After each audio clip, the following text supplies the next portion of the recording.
3 times. It's actually a very hard test for a lot of people. It wasn't hard for me, but it's a cognitive test. It starts off with an easy question, and by the time you get to the middle, it gets tougher. By the time you get to the end, very few people can answer those questions. They get very tough mathematical equations and things. I took it 3 times. I aced it all 3 times in front of numerous doctors that I have no idea who they are. And I was told when I went in, they said, Doc Ronnie told me this. My current doctors were fantastic doctors. They said, well, if you take it, you know, it's Walter Reed. It's essentially a public hospital. And if you do badly, it's probably going to get out. But I aced it. I got them all right. And one doctor said, I've never seen anybody get them all right. I've been doing the test for 20 years. I want people, I would love to see anybody that's a president or a vice president or anybody that has any chance of being a president, I would like to see them take a cognitive test. Because we had a man in this office that had no clue what was happening. And let me give you a little secret. He wasn't a smart man 30 years ago. And I'll tell you about President Obama. He wasn't a smart man either. I know all about him. He wasn't a smart man, highly overrated. He was a great divider. And our country can't go through that anymore, can't go through. We have done an amazing job. I had to do a little stopover. I call it an excursion. I had to do a little stopover in Iran, and we had to knock the hell out of them because our country would not have been safe. The world wouldn't have been safe. I've done a great favor for the world. The world has not been reciprocal. Because when I told NATO, where we give billions and billions of dollars, trillions over the years, I said, do you mind coming up and giving us a little hand with the streets? Send up some. They didn't want to get involved. And I believe that's going to cost them dearly. Thank you very much, everybody. Thank you. Thank you very much. Thank you, Mr. President. Thank you, guys. Keep moving. Thank you. Thanks. Keep moving. Hitting Iran's military capabilities at a level that few people have ever seen before. People never knew there was such a capability. We have the strongest military anywhere in the world by far. I built it during my first administration, and I used it during my second administration. Unfortunately, because I'd rather not have to use it. But it's a display of force and precision and skill like nothing the world has really witnessed, although you got a pretty good witnessing of it in Venezuela also. And that was a smaller version of what we're doing now. We're crushing their missiles and drone stockpiles, destroying their defense industrial base. We've wiped out their Navy completely, their Air Force completely. We've wiped out a large percentage of their missiles. And the missile launchers, without the launchers, the missiles don't do any good. And we've knocked out probably close to 90% of the launchers, probably more than 90% of the missiles themselves. Between some they fired and more than they fired, we knocked out. We've also destroyed a lot of the factories. We're continuing to do that, but a lot of the factories where they manufacture the drones and the missiles.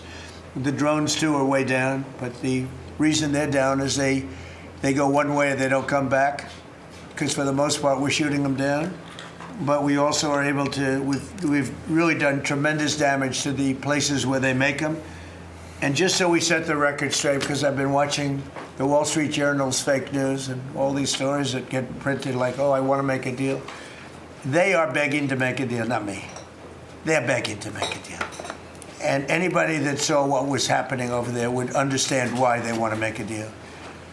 But they say, oh, we're not talking to them. Anybody would know that. And only a total fool. And they're not fools. They're very smart, actually, in a certain way. And they're great negotiators. I say they're lousy fighters, but they're great negotiators. They are begging to work out a deal. I don't know if we'll be able to do that. I don't know if we're willing to do that. They should have done that 4 weeks ago. They should have done it 2 years ago.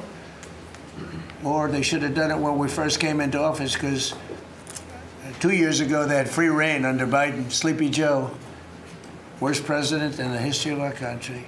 What he allowed to happen to our country at the borders, and even with a thing like this. But not just him. Every president for 47 years, every president should have done this. They should have done it a long time ago, because you cannot give lunatics a nuclear weapon, and they would have had a big one. It stopped really when we did the B-2, but even before that, the Barack Hussein Obama, what he did where he gave them the Iran nuclear deal, gave them free will toward a nuclear weapon. Basically, he chose Iran over Israel and others that didn't want him to do it. But I terminated that deal. Had I not terminated that deal, you would have had a nuclear weapon years ago, and it would have been used, guaranteed. And one of the reasons you know about the guarantee is because their neighbors were sort of like bystanders. They weren't involved very much. They didn't choose heavy sides. They didn't want to, because people were concerned with Iran. There was a big black cloud over the Middle East. They were concerned, but all of a sudden the war starts, and they start shooting at these five, in particular, 5 countries. They start shooting at Qatar, Saudi Arabia, UAE, Kuwait, Oman. They start shooting at them, and everybody was shocked, including us. You know why? Because they're sick, and they had a plan to take over the Middle East. And some of those missiles that were shot at them were locked long before we even started this process. They were locked and loaded and aimed at those countries. They wanted to take over the Middle East, but we happened to come along, so it wasn't so easy.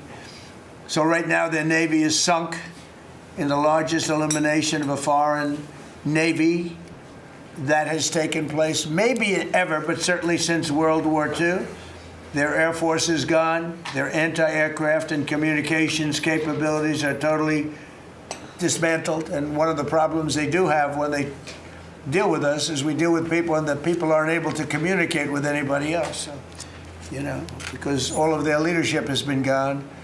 The first level is gone, and they met to pick a new level, and they're gone. They're all gone because they didn't make a deal, and because they're sick people. They're really sick. They're really sinister, sick people. And if anybody thinks it was okay to have a group of people like this to have nuclear capability, nuclear weapons, and if we didn't attack with the B-2 bombers, they would have had a nuclear weapon within 2 weeks of that, maybe 4 weeks. But between 2 and 4 weeks, they were planning to have a nuclear weapon. If we didn't hit them at that time with the B-2 bombers, and one of the great air raids in history, maybe the greatest, dark at night, no moon, no light, every single bomb hit its mark and just obliterated that place. So it's now buried deep under earth. And it was an amazing thing, but they would have a nuclear, and they would have used it without question. And you know that because why did they shoot all these countries that weren't even really involved with them? They weren't involved. They had no big problems because they're sick, because they want to take over the Middle East, not just Israel. Certainly Israel would have been the first on their list. They would have used nuclear weapons, a nuclear, you don't need too many of them, but they would have used a nuclear weapon on Israel, and they would have used it on the neighbors, and then they would have come after us. And if we had a weak president, they would have done great damage. But fortunately, you don't have a weak president. I knew what was happening. And I think we've been proven right. You know, they took one missile, it went 2,500 miles. They supposedly didn't have a missile like that. They had no missile with that capability.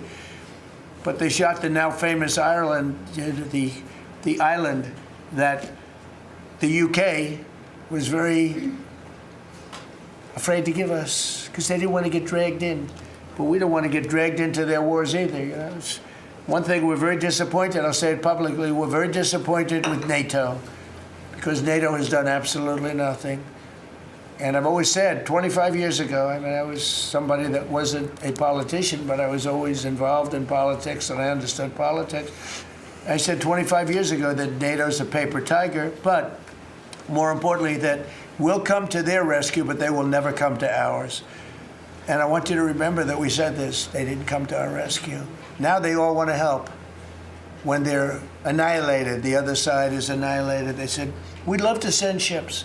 They actually made a statement, a couple of them, that we want to get involved when the war's over. No, it's supposed to get involved when the war's beginning, or even before it begins. We had the UK say that we'll send This is 3 weeks ago. We'll send our aircraft carriers, which aren't the best aircraft carriers, by the way. They're toys compared to what we have. But we'll send our aircraft carrier when the war is over. I said, oh, that's wonderful. Thank you very much. Don't bother. We don't need it. And we don't need it, and we don't need them.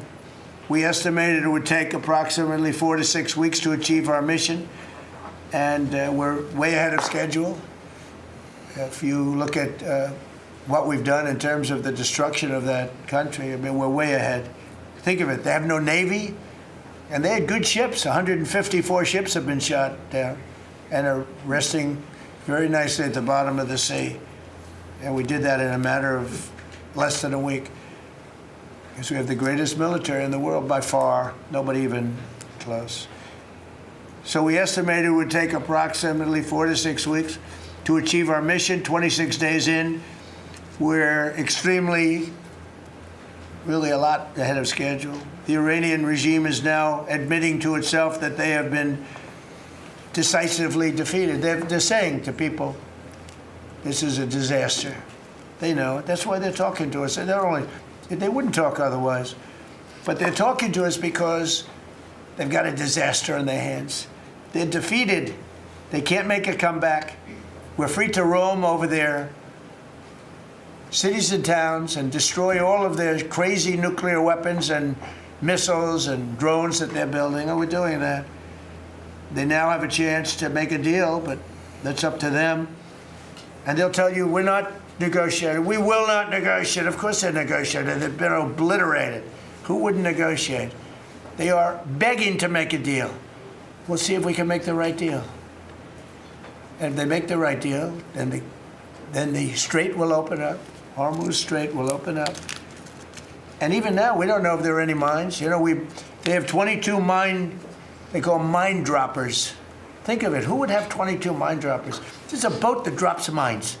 Who has 22 mine droppers? Except for people with very evil intention. So every one of those mine droppers has been struck with the same weapon we used to stop drugs from coming into the United States of America. When we hit those boats, it's the exact same weapon, extremely effective. We have unlimited supplies and extremely effective. But they have no more mine droppers. By the way, speaking of drugs, we're 98% down drugs coming in by water, by the ocean, by the sea. 98%. And we're trying to find out who are the 2% because we think they're the bravest men anywhere in the world. Maybe women. But whoever's on those boats is very brave or doesn't watch television. But where drugs coming in by sea, coming in by water, are 98% down. And now we'll stop the drugs coming in by land. The land is the easy one. You had to stop the water. A lot of it came in through the water. Now it's all pinched. And these people are trying to come in by land. And we will, that's the easy one. But we had to take care of the water first. Nobody's coming in. Virtually nothing is coming in anymore. It was hundreds of millions of dollars a week were coming in by water. But they now have the chance, that is Iran, to permanently abandon their nuclear ambitions and to chart a new path forward. We'll see if they want to do it. If they don't, we're their worst nightmare. In the meantime, we'll just keep blowing them away, unimpeded, unstopped. Well, there's not a thing they can do about it. They can't do anything about it, you know. I tell you, if they could, you'd be hearing about it. You'd be hearing about it. You don't hear anything about it. They can't shoot our jets. We have the best military equipment in the world. No, not even a contest. And you see that with Venezuela. They had other equipment. They didn't have ours. It didn't work. Didn't work. Think of it. We did the situation in Venezuela. It was a great military operation, getting a very, very dangerous man who's killed a lot of people, forced people into our country. Incredible. He emptied his prisons in Venezuela, emptied his prisons into our country, and I hope that charge will be brought at some point, because that was a big charge that hasn't been brought yet. It should be brought. He emptied his prisons into our country and was a major purveyor of drugs coming into our country. and he's now been captured and I guess be given a fair trial. But I would imagine there are other trials coming because they've really sued him just in a fraction of the kind of things that he's done. Other cases are going to be brought, as you probably know. In the meantime, with Iran, we're going to keep doing what we've been doing, and nobody's a match for the United States, but they're not a match for the United States. It's small potatoes. That's why I'm so disappointed in NATO, because this was a test for NATO. This was a test. You can help us. You don't have to, but if you don't have, if you don't do that, we're going to remember. Just remember this in a number of months from now. Remember my statements. They have an expression, a great expression, never forget. You can never forget. So as we end threats to America abroad, we're focused here at home on building the greatest economy in the history of the world. Now, before this started, the Dow hit 50,000. The S&P hit 7,000. Both of those achievements were not achievable. Every one of you, most of you, I guess, said you'll never hit 50,000 during a 4-year period because it was too high a number. Well, we hit it in our first year. And I said, well, now we have to take an excursion to Iran, and we have to stop this maniac who's no longer with us. The supreme leader wasn't so supreme, no longer with us. It's very sad. But we have to stop him from blowing up the world, blowing up the Middle East, and blowing up our country, and we did that. And frankly, I thought the oil prices would go up more, and I thought the stock market would go down more.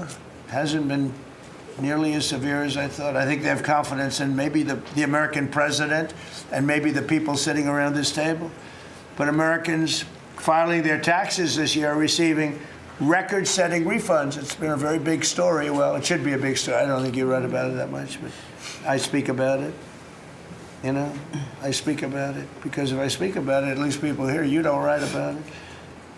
You don't write about the drug prices going down. It'll be going down 30, 40, 50, 60%, 70%. Favored nations, called most favored nations, we're going to be paying the lowest price anywhere in the world. Before we paid the highest price in the world, Bobby, right? And now we're going to pay the lowest price in the world. That's quite a difference. It's a difference of from 40 to 70 and 80 and even 90%. That's a pretty big difference. But we're slashing regulations, and investment is pouring in from all over the world. We have the most investment of any country in history has been put into our country in the last year. And again, we had to take a little detour. Won't be long. Going to end soon. We had to take a little detour, go to Iran, and we had to put out a fire. Very dangerous fire that could have blown up big portions of the world, if not the whole thing. So tomorrow we'll be announcing a variety of actions that we're taking to support American farmers, who we never forget. We love the farmers. We gave them $12 billion out of tariff money. We had a tremendous amount of tariff money come in, and we continue to have. We've gone, as you know, the Supreme Court gave us a very unfortunate, foolish ruling, a ruling that gives the people that have ripped off our country for many years, gives them some money back. But it's one of those things. It's a terrible, terrible, horrible mistake they made, but it's okay because we have another method that's just as good. We'll use the other method. But because the tariff money has been so substantial, we gave our farmers, who have been mistreated by some countries, we gave them $12 billion, and they're extremely happy, and they deserve it. They've been great. They never complain. They just go out and they farm, and they wouldn't do anything different. They wouldn't trade jobs with any of you, except maybe some of the fake media. I don't know. Somehow I don't see that. I like their job better, actually. I love the farmers. So we gave them $12 billion. So in just a few moments, Treasury Secretary Scott Bessent will discuss the actions that we're taking to address energy prices, which have not gone up as much as I thought, Scott, to be honest with you. And, it's not over, so maybe it'll go up a little bit more. It's all going to come back down to where it was, and probably lower. And my predictions have been right. Trump was right about everything. They have a new hat. Trump was right about everything. It's pretty right. But Scott's going to address that. And I think before we go very much further, I want to ask Vice President J.D. Vance to say a few words about where we are with the situation he's involved with Steve and with Jared on negotiations. And then some of the others will speak. We'll have Marco say a few words. Pete Hegseth, who was born for this role. I mean, he's doing a great job. They gave him a hard time. And now people, I'll tell you, somebody came up to me yesterday, gave you a very hard time, said, you know, I made a mistake. Pete Hegseth is doing a good job. Thank you, sir. So when I tell you who, you're not even going to believe it. He said Hegseth. He gave you such a nasty hard time. But you're doing great. And then Steve is going to speak, and Scott will speak last. And if we have any questions, we'll take some questions. You may have questions. I doubt it, but you may have some. So, JD, please. Yes, sir. Well, thank you. It's good to see everybody. Proud to be part of this team. Proud to be serving the president of the country.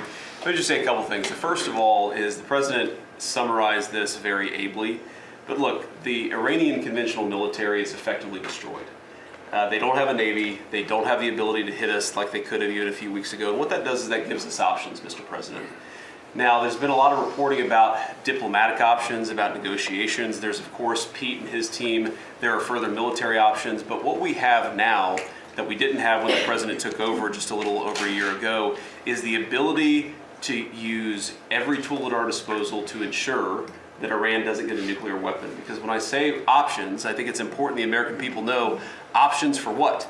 And it's options to ensure that Iran never has a nuclear weapon. You talk about people who walk into a crowded supermarket and have a vest on, and they blow up the vest and a couple of people get killed, and that's a terrible tragedy. What happens when what's on the vest is not something that can kill a couple of people, but can kill many, many tens of thousands of people? That is the most important American national security objective that exists for any administration at any time, is you don't want the worst people in the world to have a nuclear weapon. That's why the president is doing this. That's why the president cares so much about this particular issue. I'll let Steve talk a little bit about the details of the negotiation, but the last thing I'll say before I turn it over to Marco is I'm very mindful, of course, that we have a lot of folks overseas fighting very ably for the United States of America. I know Pete and the whole team, we're very proud of them, but they're fighting at a time where we are about to enter as Christians the most important week of the Christian calendar, the Holy Week that celebrates the return of Jesus Christ to Jerusalem. And so I want to say to all of my fellow American Christians, but particularly those serving in the Gulf, that I wish you all a very blessed Easter, a very blessed Holy Week, and we continue to stand behind you and continue to support you every step of the way. Thank you, sir. Thank you very much. Marco? The most important job any president has is to keep the American people safe. And every president says it, but we have a president that means it and does something about it. As the president outlined very clearly to the world on the night this operation began, Iran has been at war with the United States for 47 years. For 47 years, Iran has been killing Americans and attacking Americans across this planet. And other presidents had an opportunity to do something about it. And they all warned about how Iran was dangerous, but they refused to act. And this president's not someone that's going to refuse to act. He's not going to leave a danger like this in place. He's going to address it, and that is what he is doing. From the very first night of this operation, the president made it very clear. People like this, and now what I'm talking about is not the people of Iran. The people that run this country are radical Shia clerics. These are religious fanatics. Look what they are doing now. At their weakest point, this is the weakest Iran has ever been, and look at what they're doing. They're attacking embassies. They're attacking hotels. Imagine what these people would do if they had a nuclear weapon. That is an unacceptable risk for the world. By the way, the president's not just doing a favor to the United States and to our people. This is for the world. He defined very clearly on the first night of this operation what the goal was. We were going to destroy Iran's navy, and that is happening. We were going to, if it hasn't already happened, I'll let Pete speak to the specifics of it. We were going to destroy their missile launching capabilities. We're well on our way to achieving that goal. We were going to destroy the factories so they couldn't make more missiles and more drones. And that is moving forward. Every single objective the president clearly laid out on the first night of this operation is being effectuated. Again, Pete will speak to the specifics of it. This has been an incredibly successful operation. Every day, it may not get covered because, you know, we're unlike them. We're not bombing embassies and hotels. We're hitting military targets. But every day, The Department of War lets the drummer get wicked over every portion of Iran that has these military capabilities, and the results are going to bear fruit for the world. The world is going to be a safer and a better place when President Trump's mission here is achieved. And frankly, I think countries around the world, even those that are out there complaining about this a little bit, should actually be grateful that the United States has a president that's willing to confront a threat like this and not allow it to continue to persist. Because these people will kill as many Americans as they have a chance to do, and if they have a nuclear weapon, as the Vice President pointed out, they could kill millions of Americans in the future, and that is a risk that was not going to continue to exist as long as we had this president. Thank you, Marco. You know, it's very interesting because yesterday I was watching, is it Anthony Blinken? And he was saying that they should have done it. But they didn't do it. Nobody did it. Nobody did it. For 47 years, Marco, that's the number, 47. I guess now it's 48, because we've been saying 47 for a long time. It's probably 48. But for 47, 48 years, every president should have done this. And some are saying now that they made a big mistake in not doing it, but we're taking care of business. Steve Witkoff, please. Mr. President, it is my distinct honor to be a member of your cabinet and to report to you and your team on our negotiations with Iran. Mr. President, you directed Jared and I to pursue a diplomatic resolution with Iran prior to Operation Epic Fury, which we did. However, it became quite clear during these meetings with the Iranian negotiating team that we could not make a deal that fulfilled your objectives of the following: no enrichment whatsoever, no chance of weaponizing whatsoever, decommissioning of Fordo, Natanz, and Esfahan, which you destroyed in Operation Midnight Hammer,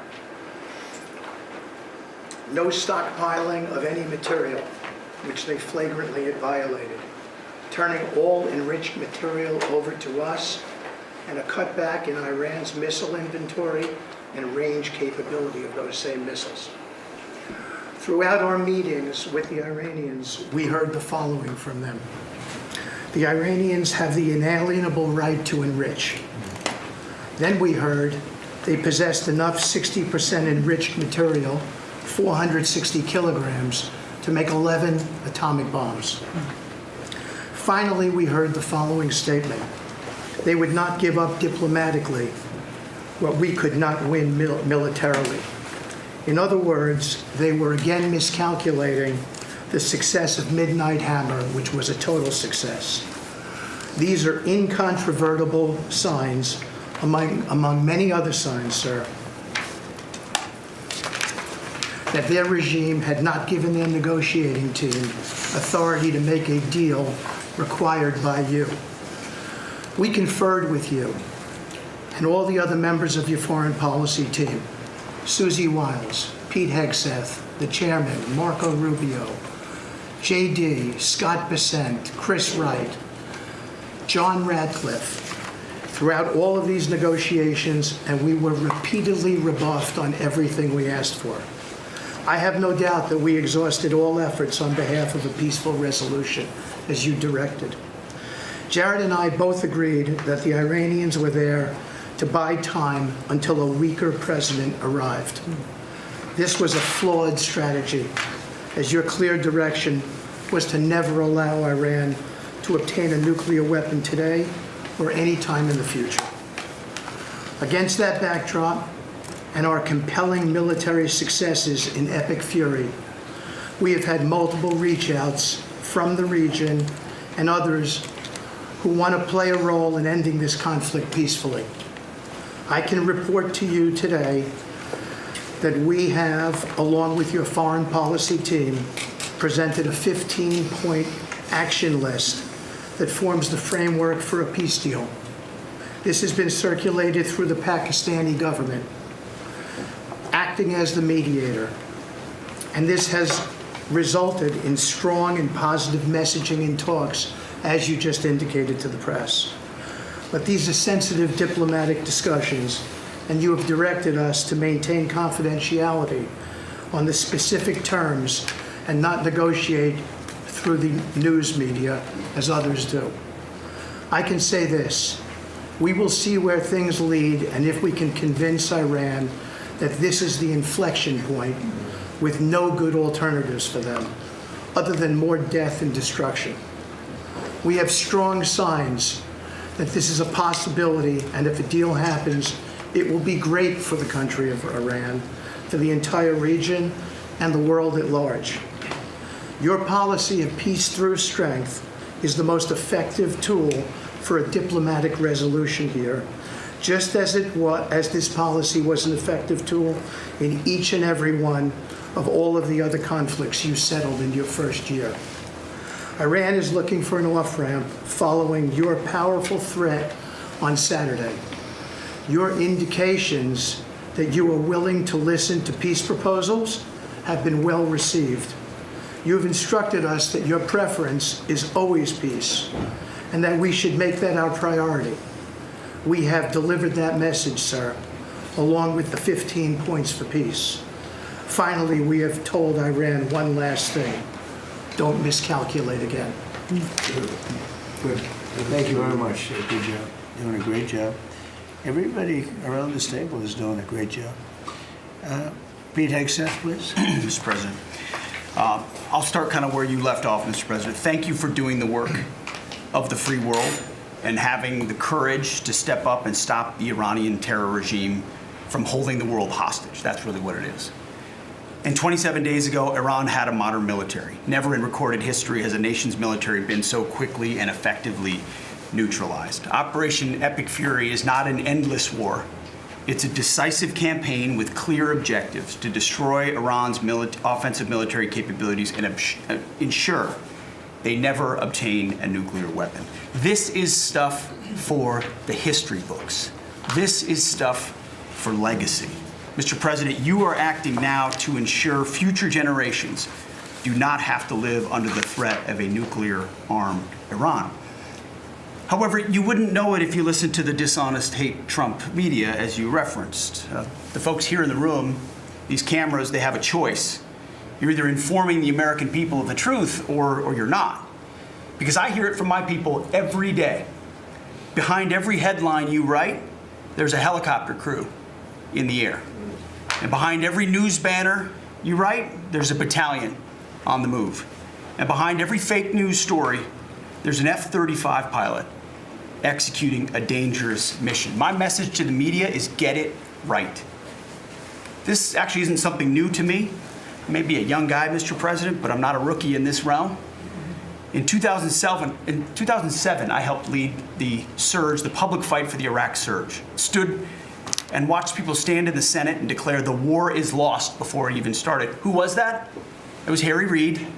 That was the Democrats and the media working hand in glove. Back then, it was 3 years into a war. Now we're 3 weeks into an operation. But see, unlike Iraq, this isn't a tie. This is not parity. This is not chaos.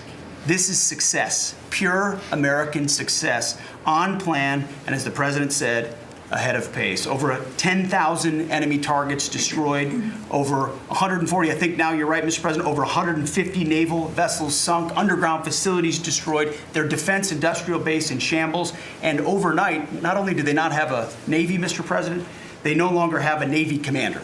IRGC's Navy commander was killed overnight in operation. So no Navy leader. Now that here's the thing about the media though, if President Trump had not acted, you'd be screaming, why not? And now that he has taken decisive action, you're asking, well, why did you? It's the same old tired playbook, TDS in your DNA. But the hardworking, God-fearing, patriotic Americans out there know better. And you alluded to this, President Obama, Mr. President. Here's a fact that you don't hear on your networks, but we know. Many of the Iranian military factories and bases that we're systematically destroying were paid for by the pallets of American cash that Barack Obama flew into Tehran under the Iran deal. You might call it an inconvenient truth. Iran took our money and turned it into weapons and bunkers and ammo. And now we're destroying those weapons and you're righting, Mr. President, that grievous wrong. And make no mistake, we had to act. And our objectives are clear: no nukes, no Navy, and a complete dismantling of their missile program and defense industrial base. And as Marco pointed out, that mission, and the VP as well, has not changed since day one. Yet, 2 days ago, they shot 2 failed missiles on a target 4,000 kilometers away. For years, they told the world that their missiles could only range 2 kilometers. Surprise. Yet again, Iran lied. And to the world, I say London is 4,000 kilometers from Iran. Washington, D.C. is 3,300 kilometers from Venezuela, another country President Trump did something about, that partnered for a long time with Iran. So you're telling us that Iran is not a threat to the world or to the U.S. President Trump knows better. And here's what success actually looks like right now. You mentioned it, Mr. President. A-10 Warthogs, if you know them, you love them, and Apache helicopter gunships are flying strike missions inside Iranian airspace and throughout the Strait of Hormuz at will. See, you only send these slow, low-flying, close air support platforms when the enemy has no meaningful air defenses left. Their presence is proof that Iran's air defenses are gone. Their command and control is shattered, their top leaders hiding in underground bunkers, while their mid-level commanders are being crushed in the field. The morale of their fighters plummeting, and we see that disconnect daily. They're privately admitting, as you said, Mr. President, very heavy losses. We know that. President Trump has given us a clear mission. Our capabilities are only going up and Iran's are plummeting. We are here to win, and we're full speed ahead. So, Steve, we appreciate your efforts. We pray for a deal, and we welcome a deal, and we have the ultimate deal maker to make it happen. But in the meantime, as I said yesterday, the Department of War will continue negotiating with bombs. War is negotiation by other means. And finally, I want to thank our incredible troops, our pilots, crews, sailors, refuelers, air defenders, the absolute best of America, the real 1% of our country. This President Trump, has your back. And I know this cabinet prays for you every single day. And we ask the American people to do the same as they continue in this mission. God bless. Thank you, Mr. Thank you very much. It's great. I think before I ask Scott to say a couple of words, it would be great if people like the mayor of Chicago and the governor of Illinois would say, please come in and stop the crime. A beautiful young lady was killed the other day, and the father was a very good friend of Dan Scavino. And he took it very hard. Dan took it very hard, like the father, friends. They grew up together. And it's a young lady whose life would be saved if we did what we did as an example in Washington, D.C., which is now a safe city. All the time, people come up to me in the building, people that work here, they say, thank you so much. I know immediately what they're talking about. They're able to walk to work. They walk to work. You all walk to work. Some of you were mugged. I know you told me stories. Some of you were mugged. One person in particular was viciously mugged in the group right here. It's not happening anymore. You have a safe city. Louisiana, the governor of Louisiana called me, can you help me with New Orleans? They just had the Mardi Gras. He said it was the safest Mardi Gras we've ever had. Sounds terrible to say. No murders. You know, it sounds like, who would say this? No murders, but they always had murders. They had a lot of crime during Mardi Gras. He said virtually no crime. We had the troops down there. Memphis, Tennessee, I just got back. We were there. Crime is down 75%. In a short period of time, we're there 5 months. We could do that for Chicago. We could do that for New York. We could do that for L.A. And we could do that for, frankly, San Francisco. I know they have a mayor who's trying very hard. He's a Democrat, but he's trying very hard. But we can do it much more effectively because he can't do what we do. He can't take people out from the city and bring them back to the country from where they came, where they were in prisons. They were allowed to go in prisons.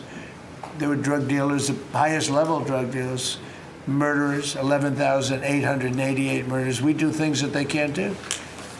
I had friends calling me up from San Francisco. Could you give him a chance? I said, absolutely. If you want, we'll give him a chance. He's trying. He's doing okay, but we could do much better.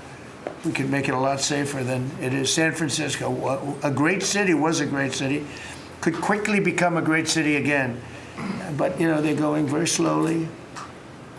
I tell my friends they're very substantial people. They're in a certain business where people have made a lot of money. I hope that lasts. But they have a tremendous potential. It was one of the greatest cities in the world. Now it's got a lot of crime. And the mayor is really trying. Again, a Democrat trying. And I spoke to him. He just wants to have a chance. And I said, we'll give you a chance. But we can solve it very quickly.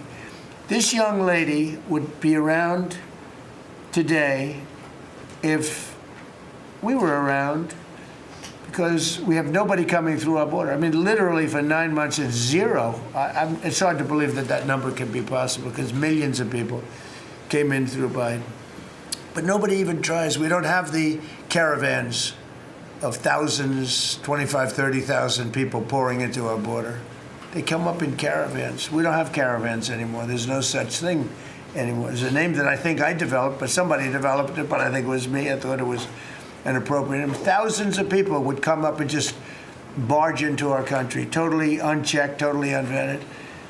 And this man came in, Dan, right? And he came in through the ridiculous open border of Biden. If we were there, the election was rigged.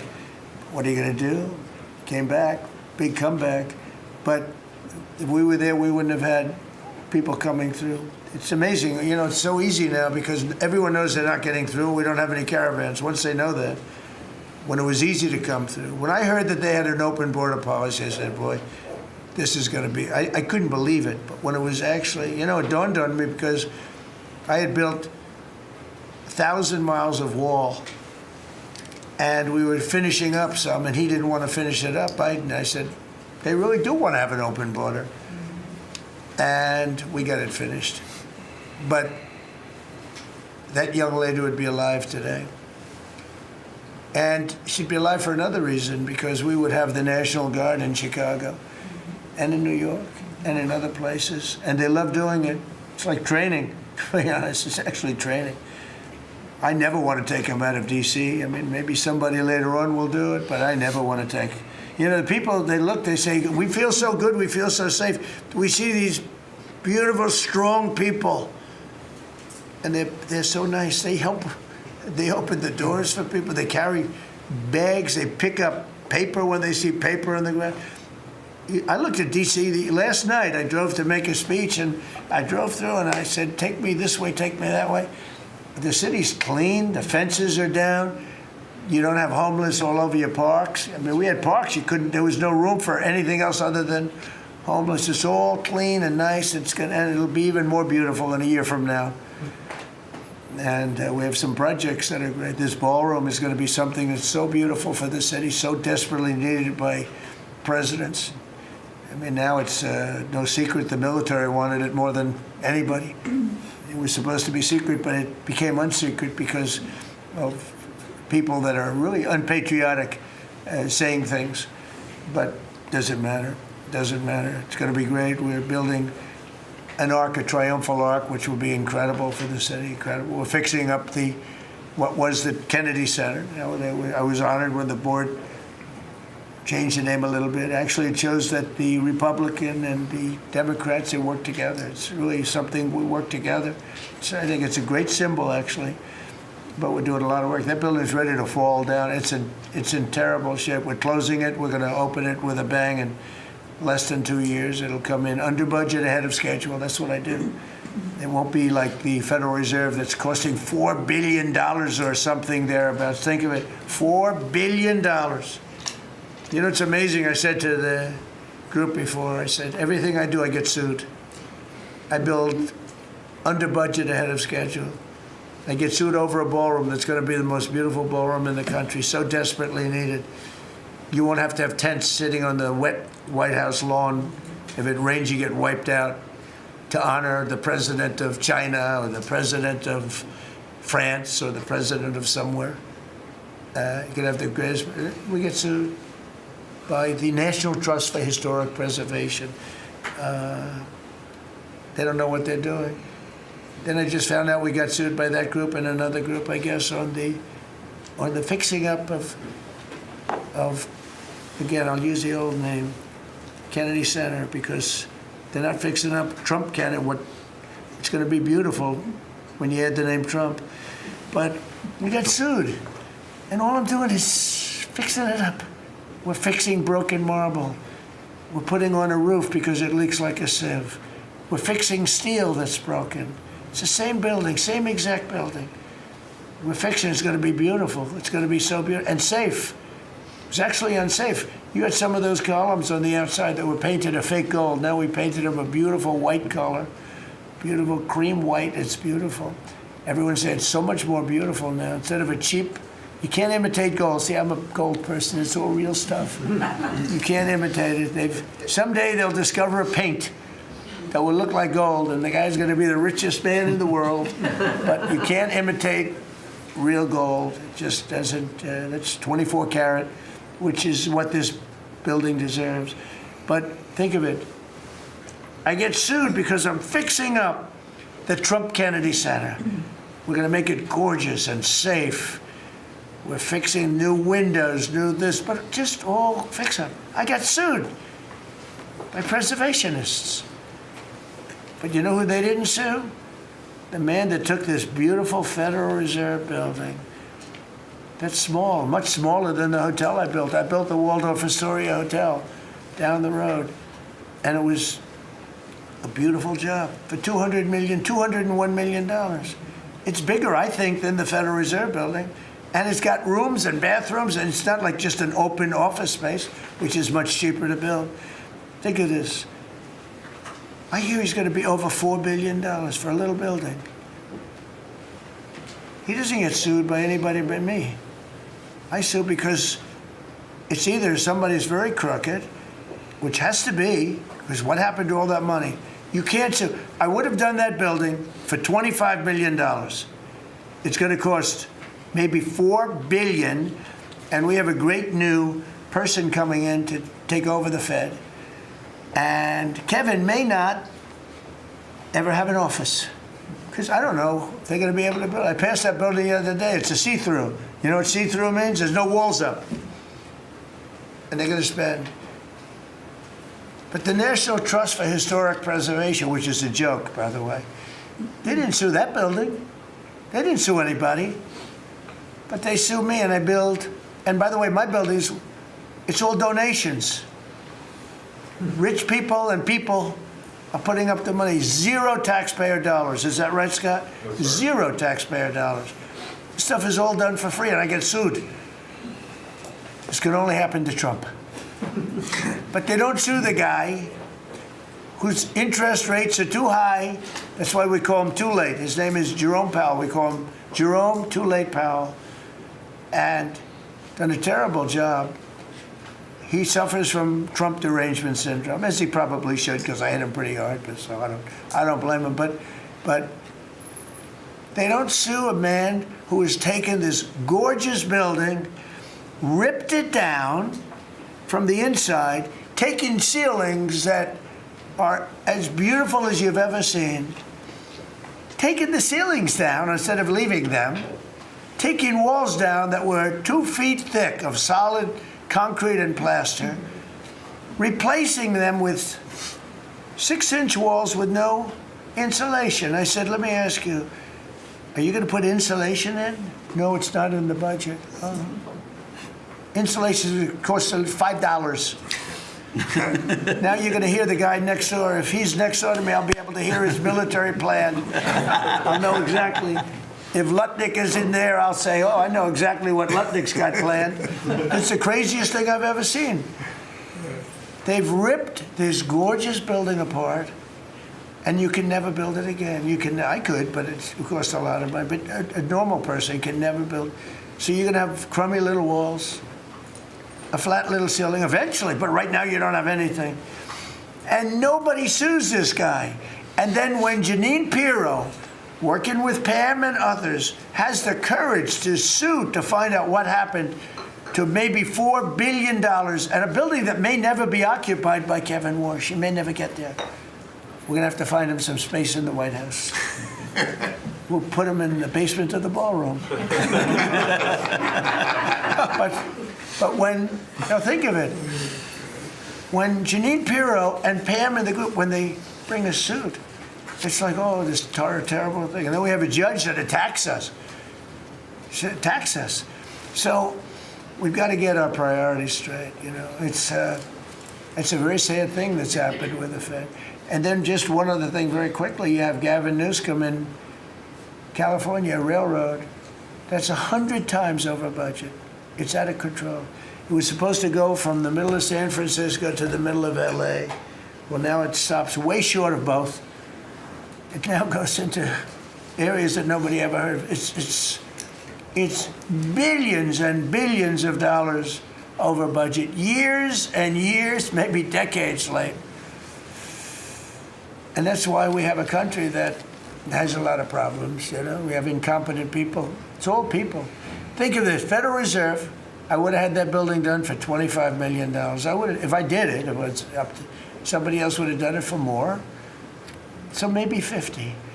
But you could have done that building, if it was properly done and planned, you would have done that building for, I would have done it for $25 million, and it would be better. It would be better. See this pen right here? This pen is an interesting example. It's the same thing. So this pen is very inexpensive, but it writes well. I like it. But I can't have the pen the way it was. You know what it is. I don't want to give too much publicity, but they do treat me well. Sharpie. So I came here, they have $1,000 pens. And you know, you hand pens out, you're signing and you hand them out, you're handing them to all these people. Sometimes you have 30, 40 people. And they were $1,000 a piece. Beautiful pen, ballpoint. 1,000, it was gold, silver, gorgeous. But I'm handing out to kids that don't even know what they're doing. What is this, Mommy? It's kids. They're getting a pen for $1,000. They have no idea what it is. And I feel guilty because I'm like, you know, I'm by nature, I don't, you know, it's the government. I love the government like I love myself economically. I want to save money. So I'm saying, this is crazy. And it had another problem. They didn't write well. So I take it out and I saw it and there's no ink. And I got all you people looking and you say, there must be something wrong with Trump. And I'm signing and there's no ink in the pen and it costs $1,000. This one, I called the guy. I said, I'd like to use your pen, but I can't have a gray thing with a big S on it saying Sharpie. As I'm signing a $1 trillion airplane contract to buy brand new fighter jets, brand new B-2 bombers, of which we just ordered plenty. I can't do that with the press. Use your pen, but I like the pen the best, but I'll sign it. I could do like Biden did, you know? Give it to somebody else to sign, or an auto pen, or maybe sign it separately in another room, but I can't use your pen. He said, well, I can make it nicer. I said, what can you do? He said, I'll paint it black. I said, that's nice. And I can even paint the White House on it, sir, if you like, in gold.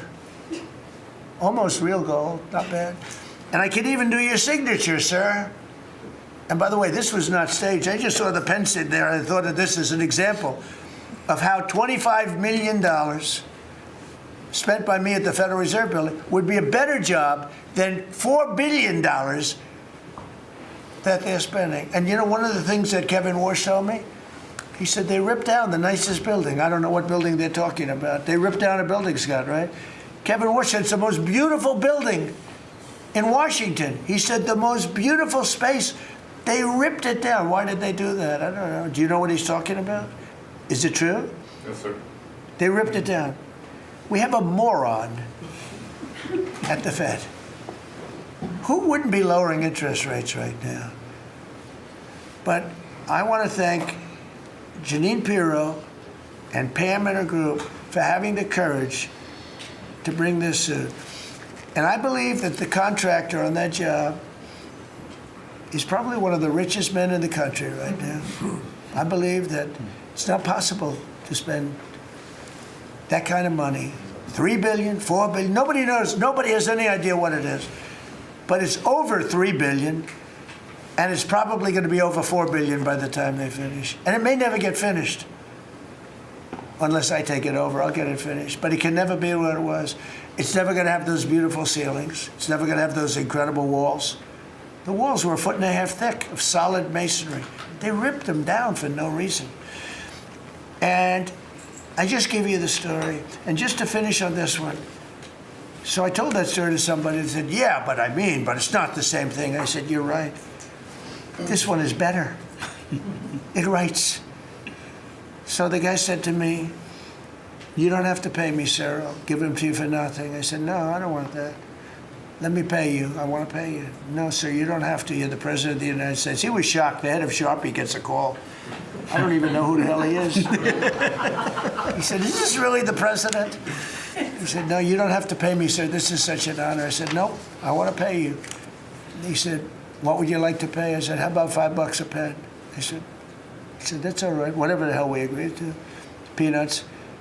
As opposed to 1,000. And these were $1,000 pens. And we were giving them out. Sometimes, you were there for signings. I'd have 30, 40 people standing behind me. I'd give out 40 pens to people. Then somebody would say, could I have a couple extra? This way I'd go like this. Here, you want 5? Here, take 5. But the bottom line is, they're better pens. It's a business story. So for $5, could be 0, but for $5, I get a much better pen than for $1,000. And I can hand them out, and actually they become hot as a pistol. So what can I tell you? With that, could I give it to, please, a man who's done a great job at Treasury, Scott? Good luck, Scott. Well, sir, as always, you're a tough act to follow, but that is very illustrative. Your economic leadership has made our military mission possible. Mr. President, national security, as you always say, is economic security. Your leadership has shown the American people that there is no prosperity without security. That our mighty military on one side, but the U.S. economic strength is fighting off this evil regime. The Iranians believe they are fighting a two-front war. It is the military war that our great warriors are prosecuting, but on the other side, they are trying to take control of the global economy through a choke point that we believe does not exist and that we will overcome. Your historic operation at Epic Fury seized a generational opportunity to demolish a regime that has coordinated over 4 decades of global terror and claimed thousands of American lives. Many people, especially the Democrats, underestimate the will of the American people for short-term volatility for 50 years of safety that we are going to have on the other side of this. And I believe energy prices will be lower, inflation will be lower before we had the appearance of security, which is not real security. Now, the American people and the world will have absolute security. Through your maximum pressure campaign, Treasury has worked to uncover all financial lifelines through the regime and cut them off. You gave that order last March. This was not something that happened overnight. This is something that has been contemplated for almost a year. The Iranian financial system collapsed in December. We have systematically weakened Iran's ability to fund operations and procure weapons, and that required months of preparations. Threats to American national security have no place in the global economic system. The oil market is well supplied. We have taken actions to ensure oil supplies stranded at sea are made available to the global market.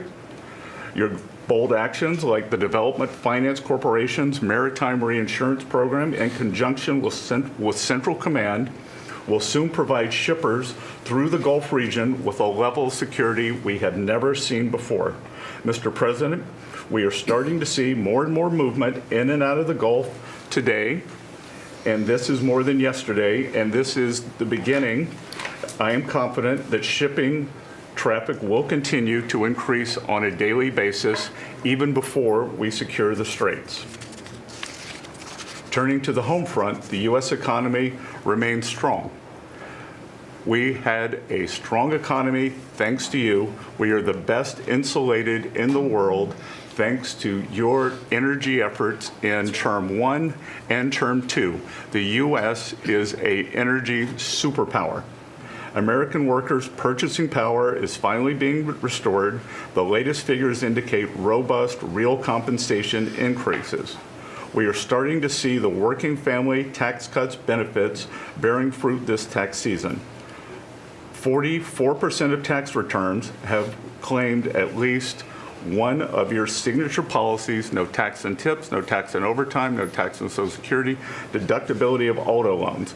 The average tax refund is up more than 10% for working Americans. The economy you vitalized through your pro-growth policies is well positioned to withstand these temporary disruptions. The United States dollar has reasserted itself as a safe haven asset. The U.S. dollar has appreciated since the hostilities began because everyone knows, thanks to your efforts, the U.S. economy is the best position in the world and capital is flowing in.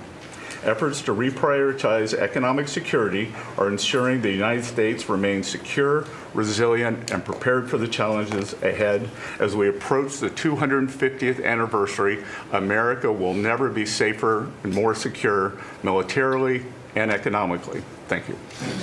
I just want to ask you a question. Is this guy central casting? I'm looking at him. I'm in Treasury. He might not be so good for war. I don't know.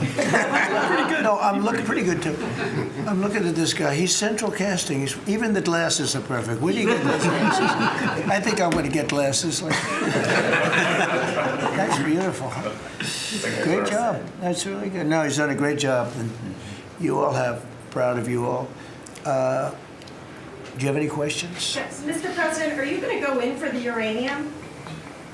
Like, how do you secure Iran and... Let's assume I was or I wasn't. Why would I ever answer a question? Can you accomplish your What goals kind of a without it? question? Am I going to go in for the... Oh, yeah, I'm going in. We're going in tomorrow at 3 o'clock. How could you possibly ask a question like that and expect an answer? I don't know. But I don't know. I think you're a friendly person, too. It's just such a ridiculous question. Mr. President, yes, Mr. President. Please. Thank you, Mr. President.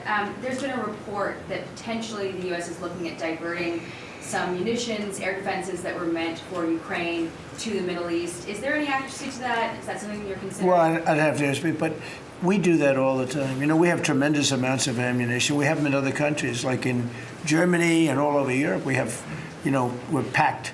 And sometimes we take from one and we use for another. We help Ukraine. Biden started, and he gave $350 billion away. Too much, way too much. And we sell it now to NATO. We sell it to NATO, and they probably give it to Ukraine. Mostly, I think they give it to Ukraine. But we get paid for everything that we give. We don't give anything anymore. That's a tough situation. That whole Ukraine situation, very, very tough.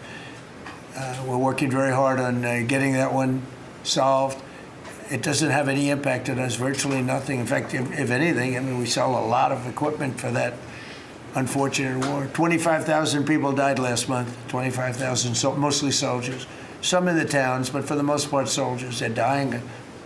Nobody's seen anything like it since World War II. It's a terrible situation, and hopefully that's going to get settled. You know, I settled 8 wars. And many of them, I think, were more difficult than this one. In theory, they were more difficult, but there's tremendous hatred between President Putin and President Zelensky. Tremendous hatred. I've seen it before, but I've never seen it maybe to this extent. And I think that's calming down a little bit, and I think we have a chance of getting it done.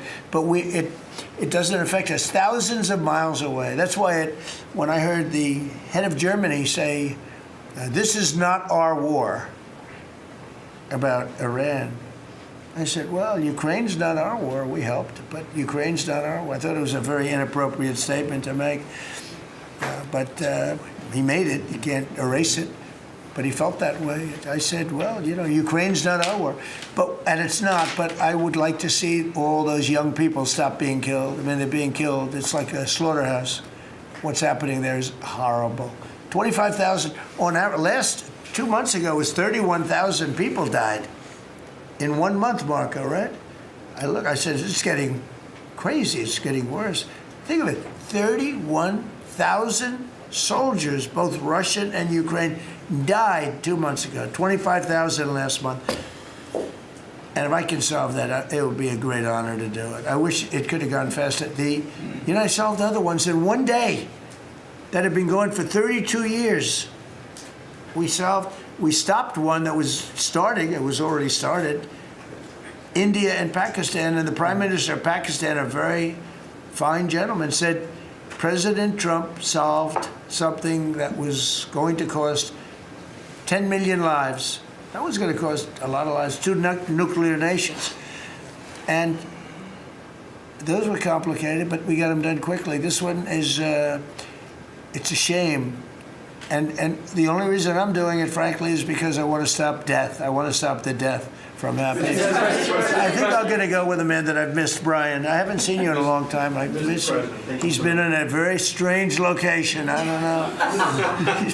He's had a strange thing happen. But anyway, go ahead, Brian. Well, good to see you too. Actually, good to see the entire cabinet here. Linda, good to see you too. You talked about gas prices coming down. Obviously, they will. But would you ever consider suspending the federal gas tax in order to kind of temporarily alleviate some? Well, some people should do that. As an example, in California, every time prices go down, his prices go up because the gas tax is bigger than the tax itself, bigger than the product itself. It hasn't. I mean, we've thought about it, I guess, but honestly, when I did this, I knew it was going to be a little bit. We had the greatest economy ever. We had the greatest stock market in history. I said, we're going to take a little bit of a hit, a short-term hit. It's going to end up going much higher than it was, in my opinion. I said we're going to have a great stock market. Nobody thought we could get to 50,000 or 7,000 in the respective indices. Nobody thought that was going to happen, but it did in the first year. They said it couldn't happen in 4 years, that you wouldn't hit 50 in 4 years, but you could maybe get close. We hit it in the first year. And I said, this is a good time to solve a problem that you had to solve. And that's what I did. But the gas tax, people have talked about it. It's something we have in our pocket if we think it's necessary.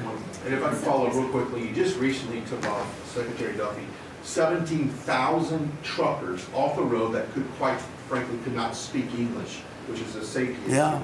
Could we ever extend that to Uber drivers, Lyft drivers, cab drivers, for someone who takes a lot of Ubers? A lot of my drivers can't speak. Oh, well, that's not good. I didn't like that. Go ahead, John. So that's a really good point. The problem is that our states are the ones that issue these licenses. So with commercial driver's licenses, we do have some federal control. But again, we have thousands of people who can't speak the language, long-standing rule, and it's a safety issue, right? If you can't understand road signs, if you can't communicate with law enforcement when you're pulled over and communicate what's on your rig, huge problem. But the last administration, Mr. President, they let truck driving schools self-certify that they were qualified to train truck drivers. And so this is like the Leering Center. So you pay $800 and you get a certificate that you passed a CDL driving school. And again, they have no skills. They don't have the knowledge. And they don't have the skills. They haven't gone through any of the testing. And then they get licenses, and they're killing Americans on our roads. So it's remarkable the rot that the last administration allowed to take place. We are ending that, and I need partnership with our states. Even California started to come on board. Even Gavin has started to play ball with us, which is surprising. Shocking. Not all the way, a little bit of ball. Mr. President, yes. It's interesting because I just saw something that the nursing home business and the daycare centers in particular, they went out and inspected them in Minnesota, and they didn't exist. They're knocking on the door. He happens to be a young man, Nick, nice young man. He's done a very good job. They're knocking on doors. It's like homes, and they're getting hundreds of thousands of that. They didn't exist, and in California, it's worse. It's even worse. And I spoke with Russell Vogt. I said, Russell, don't send them any money. He said, but we have a court order that we have to. Can you believe it? A judge. The judges are really hurting this country. Our judges Justice Roberts doesn't like when I say it, but the judges are really hurting this country. And frankly, the justices, the Supreme Court, has really hurt our country too. Mr. President, do you have a new deadline, given that there are some talks now? Do you have a new deadline before taking? No, I'll announce it. I mean, right now, you're talking about a deadline for doing some pretty big damage, even bigger than we've done. We'll see. Look, we have very substantial talks going on with respect to Iran, with the right people. You know, I told you about a present, right? Steve, can I reveal the present? You can do anything you want. Thank you. They said to show you the fact that we're real and solid and we're there, we're going to let you have 8 boats of oil, 8 boats, 8 big boats of oil. This was 2 days ago. And they'll sail up tomorrow. That was 3 days ago. And I didn't think much about it. And then I watched the news and they said, a very good anchor actually, happened to be Fox, but I watched it and he said, something's unusual happening. There are 8 boats that are going right up the middle of the Hormuz Strait. 8 big tankers are going loaded up with oil right through. And I said, well, I guess they were right, and they were real. And I think they were Pakistani flagged. Yes. And I said, well, I guess we're dealing with the right people. And actually, they then apologized for something they said, and they said, we're going to send 2 more boats. And it ended up being 10 boats. All right. I hope I haven't screwed up your negotiations, but I thought it was appropriate to say, because I did taunt you the other day by saying they're going to give us a present. There were 2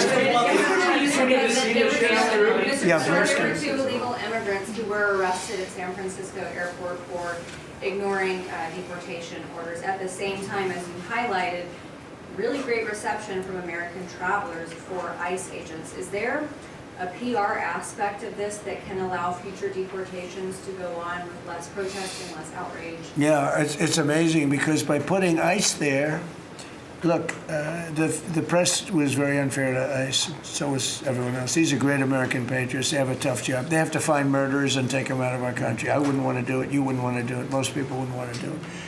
They do it. And, 11,888 murderers. And that's murderers. That's not drug dealers. That's not lots of other things. It's not people from mental institutions.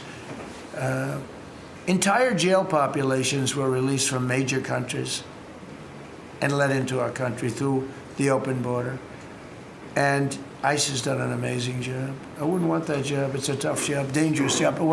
So what happens is, by putting them at the airport, and I just say, do me a favor, take off your masks. And they did. For that, not for when they're looking for some, cold-blooded killers and they're in the, but for that. And they did. They took them off. And the passengers, I see the interviews of people, they're saying, these are nice people. One person said, he's a very strong man, but he's a nice guy. He grabbed my bag. He helped the woman with a bag that she couldn't lift. And I'll tell you, I don't want to use the word rehab because there was nothing to rehab, but rehab from the press, because the press is so tough on them. And these crooks in Minnesota, these crooked politicians and dirty cops. They're dirty cops, they're dirty politicians. Waltz is a dirty, crooked politician.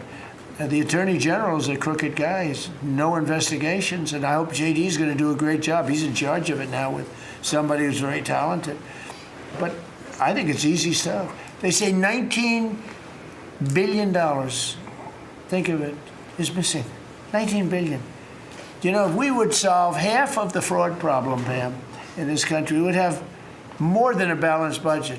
We'd have a surplus. And in the case of Minnesota, it's very Somalia-oriented. Think of it. These people come from a crooked country, disgusting country, one of the worst countries in the world. Acknowledged to be one of the worst countries in the world. Some people say it's the worst. They have no money, they have nothing. They come to our country, low IQs, and they rob us blind. Stupid people. And they rob us blind. Because we have crooked politicians, and we have dirty cops. The Attorney General's a dirty cop. It's my opinion. It's only my opinion. And something should be done about him. Let's see what kind of job he Mr. can President, do. yesterday you said that you hate mail-in ballots. Excuse me? Should Iran be able to charge a toll for the Strait of Hormuz? They're charging some vessels to go through. Oh, yeah. Well, should they be able to? I mean, they shouldn't be able to, but they're doing it a little bit. I don't look. Their capability is a lot less than it was 2 weeks ago, and with every week and every day, frankly, it gets less and less.